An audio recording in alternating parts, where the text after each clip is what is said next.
All right, so I'm going to talk to you about how to install your walking foot. First of all, you want to make sure that you have your correct faceplate. You definitely do not want to have a faceplate for, say, free motion quilting on your machine. You want to make sure that it's got the wider opening. And if you're changing your faceplate, turn your machine off.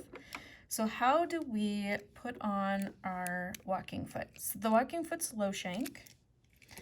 If you have a high shank machine like mine, you need to put on a low shank adapter. That should come with your machine. And if it doesn't, you can get one. What it does is you add it to your high shank, and then your high shank becomes low shank.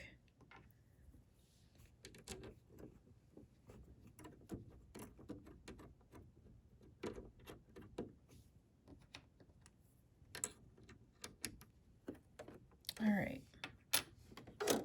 Now I'm going to put my foot up. I'm also going to try to get my needle in the highest position, out of the way as much as possible. Now, there's two parts of the walking foot that we have to pay attention to. This part that screws onto the shank, and this part that hangs out on the, you know what, I don't know what it's called. Let's call it the needle part for now. It's the part that you loosen up for your replacing the needle.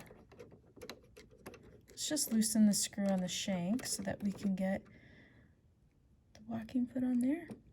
Okay, first let's put this part around the needle, and then we'll put this part on the shank and tighten it.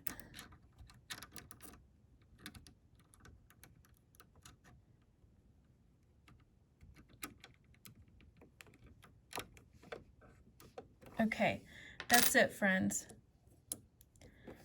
Our walking foot is installed.